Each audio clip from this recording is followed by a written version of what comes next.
What we see here is bubbles in space. Don't be fooled. As you know, bubbles cannot exist in space.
As you know, the ISS records live, hypothetically, live shots.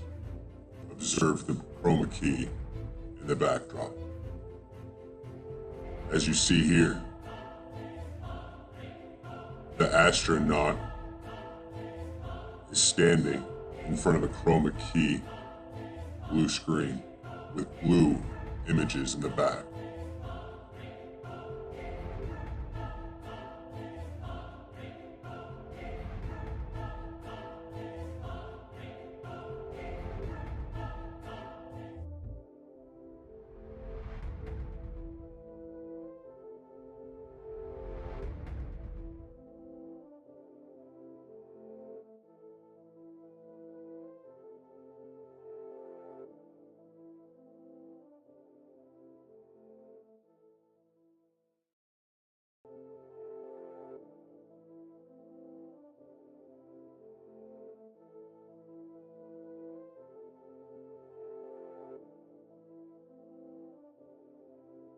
Chroma key, you can observe numerous glitches within the astronauts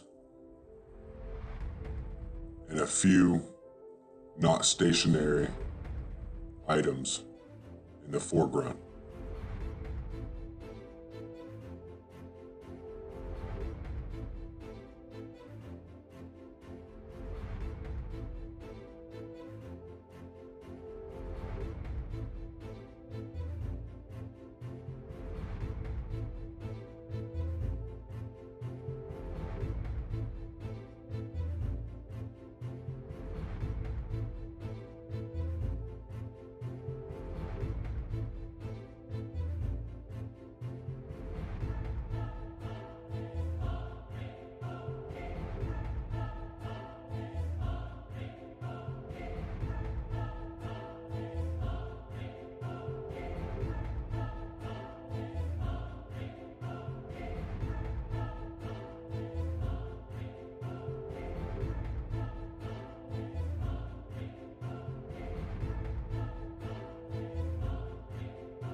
So there I was, just minding my own business, looking at Google Earth, and this big snow-covered monstrosity is staring me in the face like, why is that covered in snow?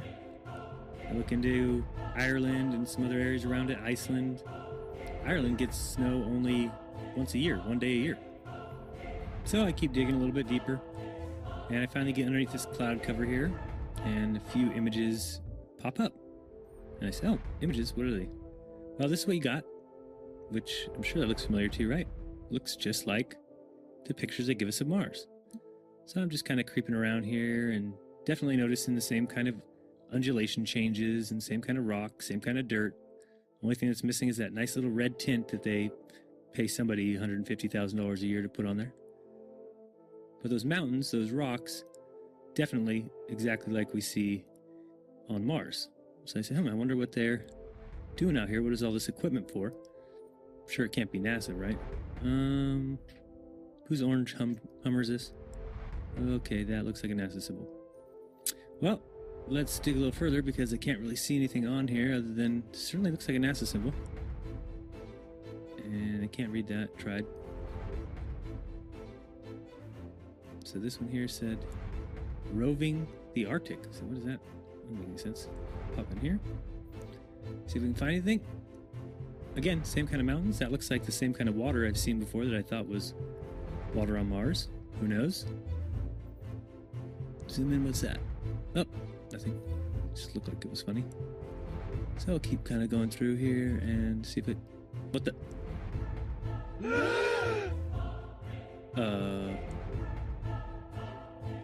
Yeah. So... I think I found out where Mars is, guys. It's just about 1,000 miles north of me. Not quite the distance that NASA says. But I can't find anybody who's in charge of this. They must be hiding behind these rocks. Oh no, there they are out in front of everybody, just standing there. Lovely. Cloud number 1, cloud number 2, and cloud number 3.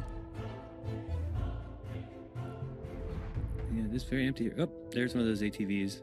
Alright, now we're on to something. Oh, I got another truck. Oh yeah, it says NASA. What's that say?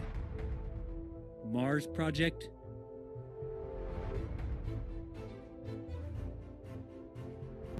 No, not one picture of the Earth. Imagine that.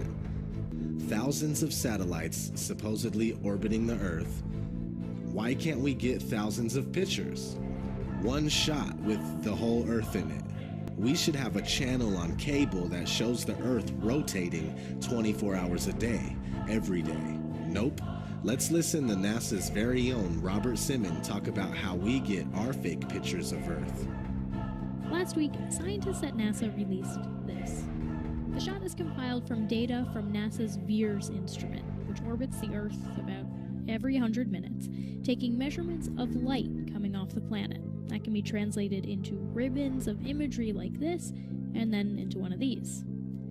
And this is just the latest in NASA's Earth from Space album, which may be one of the most mind-expanding collections of images in human history. And then in 2002, Blue Marble 2.0, NASA's Rob Simmons made this. Simmons' job is... It's primarily taking data and making pictures out of it. That's what this is, a composite of data sets from several different instruments translated into a picture. So we actually had to take clouds out. They stashed the clouds for later, went onto the ocean. That came from an instrument that measures phytoplankton in the sea. Where it was low, I colored it dark blue because they're low mostly in mid-oceans. And then where it was a little bit higher, it was like a little bit brighter green. Then add the clouds back in. There's a small problem with it because there's a very slight gap in between each orbit. So some of those are painted on. It is photoshopped, but it's has to be. Then there was another layer to sort of simulate the atmosphere. And then there's this little bright spot. It's called the specular highlight. So it's the reflection of sunlight off of water. Those are the pieces, but you can't just slap them all together. It just didn't look realistic. It looks kind of flat, or the clouds are sort of too see-through. So I just hit Command-Z a lot. There's artistry to creating the world. What I imagine it to be. Unfortunately, I'm not an astronaut. I've never been to space. But I've looked at these images over and over again, trying to sort of get the essence of it. It is photoshopped, but it's has to be. It is photoshopped, but it's has to be. It is photoshopped, but it's has to be. It is photoshopped, but it's has to be.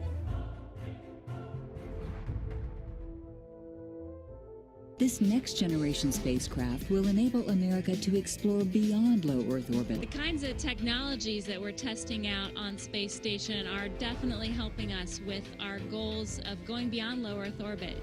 Early in the next decade, a set of crewed flights will test and prove the systems required for exploration beyond low Earth orbit. The plan that NASA has is to build a rocket called SLS, which is a heavy lift rocket. It's something that is much bigger than what we have today, and it will be able to launch the Orion capsule with humans on board, as well as landers or other components to destinations beyond Earth orbit. Right now, we only can fly in Earth orbit. That's the farthest that we can go, and this new system that we're building is going to allow us to go beyond and hopefully take humans into the solar system to explore. So the moon, Mars, asteroids, there's a lot of destinations that we could go to, and we're building these building block components in order to allow us to do that eventually. We are headed 3,600 miles above Earth, 15 times higher from the planet than the International Space Station. As we get further away from Earth, we'll pass through the Van Allen belts, an area of dangerous radiation. Radiation like this could harm the guidance systems, onboard computers, or other electronics on Orion. Naturally, we have to pass through this danger zone twice, once up and once back. But Orion has protection. Shielding will be put to the test as the vehicle cuts through the waves of radiation. Sensors aboard will record radiation levels for scientists to study. We must solve these challenges before we send people through this region of space. We must solve these challenges before we send people through this region of space. We must solve these challenges before we send people through this region of space. Interesting being we've been to the moon, hypothetically. Allegedly, our astronauts made multiple trips to the moon and back through the belt with no problem.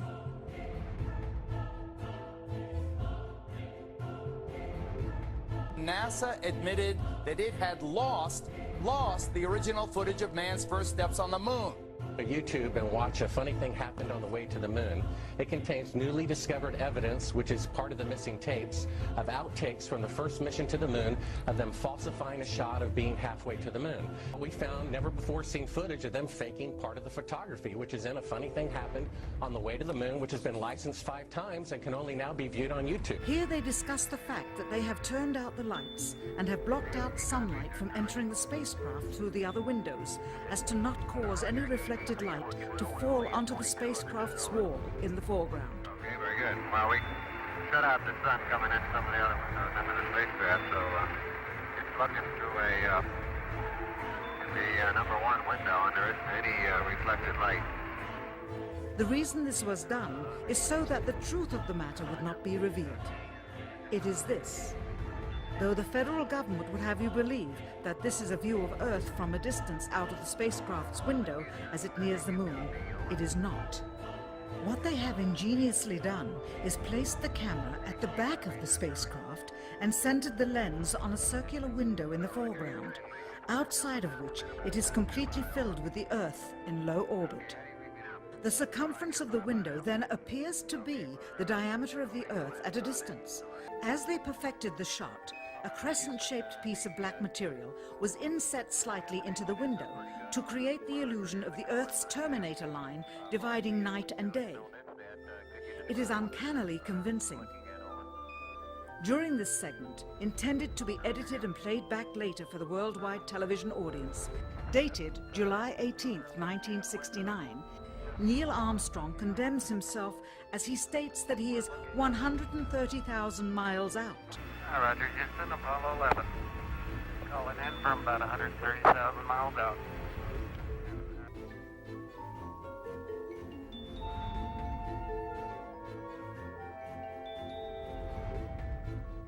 Finally, the iris is opened up and you can see the real location of the camera and the very bright and near Earth out the window.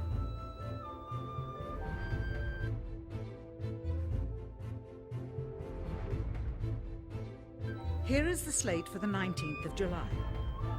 And the same shot of trickery on the 19th of July. And then the 20th.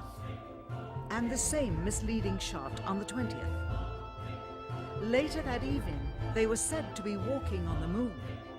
How can this be when they were in Earth orbit only 9 hours earlier, and the moon is some 3 days' journey away? So I took a year and I traveled across the country, and folks, I've actually posted it on YouTube. It's called Did We Go?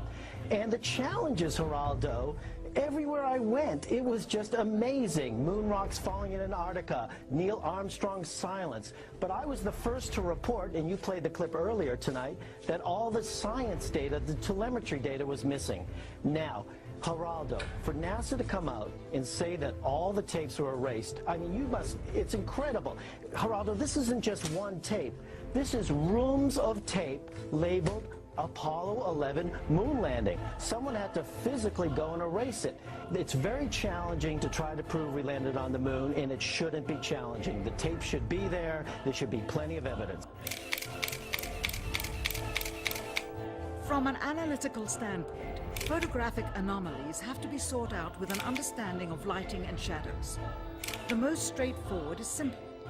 When objects are lit solely by the sun, as all the scenes on the moon were said to be, after all, lighting equipment was not only impractical, it was unnecessary in bright sunlight, then all shadows, regardless of the landscape, will run parallel with one another and never intersect, as shown by this example. In these seldom seen photographs, obtained from a rarely used auxiliary NASA archival site, it is clear that these scenes were lit with artificial light. These shadows, which are cast at different angles, are evidence that a second light source is being used. In addition, the sun would not cause an isolated hotspot like this, only an artificial light would. Again, intersecting shadows and another hotspot. And again. And again. It is simply impossible for this picture to have been taken with sunlight on the moon. Here, the shadows are shown to be as black as pitch.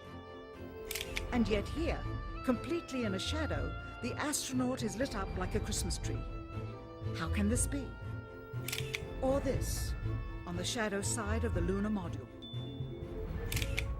In this magnification of an Apollo photograph, a rock, very likely a papier-mâché prop because of the crease here, is categorized with the letter C. In later releases of the same picture, the letter is gone, probably airbrushed out. Here, a crosshair, which was burned directly into the image from the film plate, and thus should always appear on top of the objects in the photograph, appears behind the object in this scene, clearly revealing a composite of two pictures into one.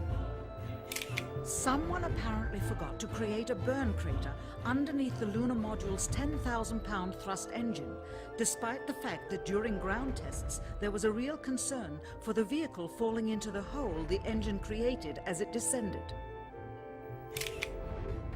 Here is a depiction based on the latest specifications and scientific data. In these enlargements, it looks as though the lunar module was simply placed there. Not even one speck of moon dust on the landing pod. As a result, all subsequent flights had to have the same discrepancy, which was explained away by the effect of no atmosphere. And what about stars? On the moon, with no atmosphere, they must have been quite a sight to behold. Yet there is seldom any mention of them, if ever, by any of the astronauts on any of the missions. Undoubtedly, creating a mural with all the constellations properly placed in the sky would have been virtually impossible to create accurately, much less realistically. A competent amateur astronomer would have been able to call attention to the slightest error in measurement. The answer? Not to talk about the stars, ever.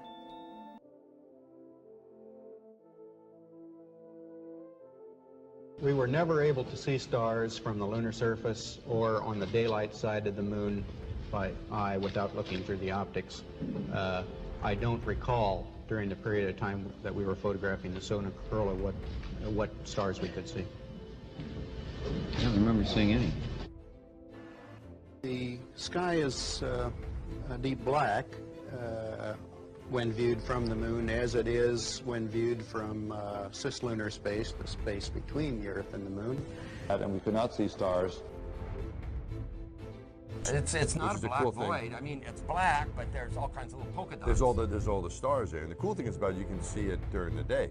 And when you're in space and you're looking into deep space and you're on the sun side of the orbit, the sunlight washes out all the starlight, so you can't see any stars, just like here on Earth. There's all the stars there, and the cool thing is about it, you can see it during the day. Yeah, you can, and there's more than stars. You can see planets.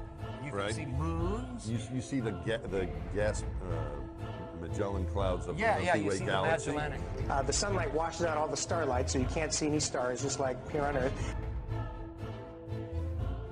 Pretty much all the time you can see the stars. Then when you look out into deep space away from the sun, it's the darkest black you can imagine. Pretty much all the time you can see the stars.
As he begins to rotate. Back left, grabs harness. Back right, points to harness, wire. Front right, grabs harness at waist. Watch again.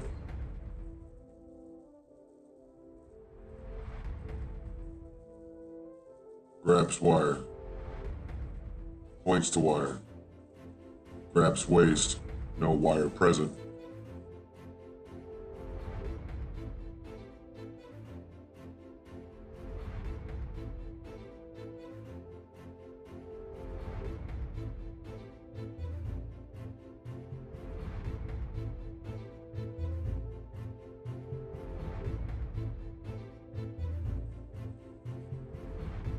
How much water would you allow in your space station? Water, a little no-rinse shampoo. With all the electrical boxes, wires, everything surrounding you, would you allow water droplets to free flow all over your one layer of protection? The water gets away from you.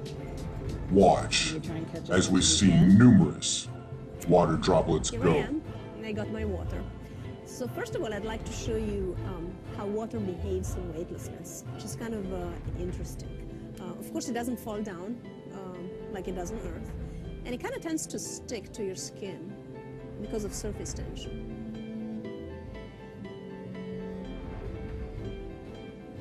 I don't know if you can see it. See, it doesn't really want to move away from your hand, just because of that surface tension effect. We have power bricks. You see all these things, these blue bricks for power supply. It's a little bit difficult to control. So water is also very dangerous on the space station because we have a lot of electricity. So we need to be very careful not to spill it.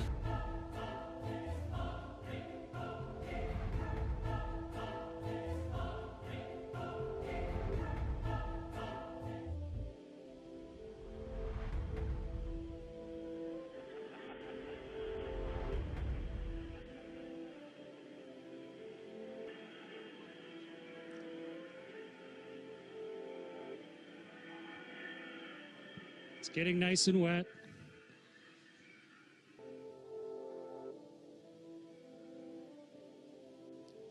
I want to make sure for the experiment that it's really soaking wet. Water is also very dangerous on the space station because we have a lot of electricity, so we need to be very careful not to spill it.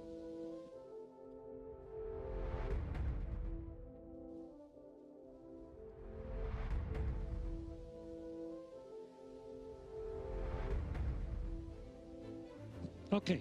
So we need to be very careful not to spill it. So I have a soaking wet washcloth here floating in front of me. Oh, there's one ball of water floating around. Put it on the washcloth. Okay. So we need to be very careful not to spill it. So here's a soaking wet washcloth. Get the microphone so you can hear me while I'm talking. And now let's start wringing it out. Right. It's really wet.